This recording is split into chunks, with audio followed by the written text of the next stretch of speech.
আসসালামু আলাইকুম। দেখেন কেমন আছেন সবাই। আমার মা সে কোনো সময় বসে থাকতে পারে না। সে অলরেডি ধান নিয়ে খই ভাজতে চলে এসেছে। একটু বর্ষা পড়ছে তাতেই তার খই ভাজতে হবে। আর বর্ষার সময় কিন্তু এই খই খেতে ভীষণ ভালো লাগে।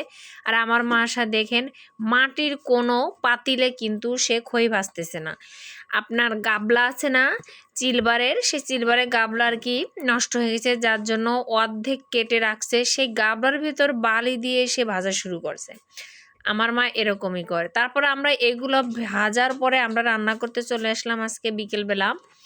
আর বিকেলবেলা রান্নার আয়োজন শুধু আপনার ঢেঁড়স ভাজা। আর কড়াইটায় আমার মা দেখেন চাউল ভাজছিল, যার জন্য তলিতে শুধু লেগে যাচ্ছে।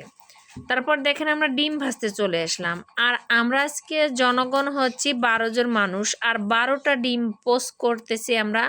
আর এই ডিম ভাজেই কিন্তু আমরা আজকে ঝোল দিব তরকারিতে। আর ডিম কিন্তু আমাদের কিনা ডিম না, আমার মার হাঁস আছে, পালিত হাঁস অনেকগুলো হাঁস আছে, 9টা হাঁস আছে। সেই হাঁসে প্রতিদিন আলহামদুলিল্লাহ 8টা করে হাঁসে ডিম পাড়তেছে, 3টা মুরগিতে ডিম পাড়তেছে। আর এই সমস্ত ডিম আমরা জনগণরা খেয়ে ফেলি। আমার মা কিন্তু বিক্রি করলে অনেক টাকা পেত, ডিমের হালি 60 টাকা। আর এখানে আমরা তার নাতি পুতা ছেলে মেয়ে সবাই খেয়ে ফেলতেছি প্রতিদিন। কি করব, সকালে বিকালে খেয়েই ফেলি আমরা, এছাড়া আমাদের করার কিছু নেই। ভালো লাগে। আর দেশি হাঁস মুরগির ডিম তো সবাই পছন্দ করে বলেন। এরপর দেখেন একটু মশলাপাতি, পেঁয়াজ বাটা, আর এখানে শুকনা মরিচ দিচ্ছি, কোনো কাঁচা মরিচ দেওয়া হয়নি। লবণ হলুদ দিয়ে ভালোভাবে আমি ভেজে নিলাম। ভাজার পরে একটু এই যে ঝোলের পানি দিচ্ছি আমরা, এতটুকুর ভিতরেই কিন্তু এই আমার আলু ভাজা ডিম ভাজা দিয়ে দেব।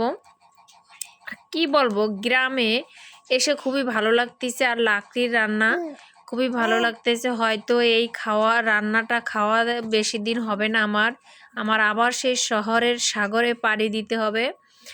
আর এখানে দেখেন এই যে অলরেডি আমার ডিমগুলো দিয়ে হয়ে গেছে। এবার মশলা আমি দিয়ে দিছি আপনার একটু পাকা মশলার গুঁড়ো, জিরার গুঁড়ো। এরপরে আমি নামিয়ে নিলাম।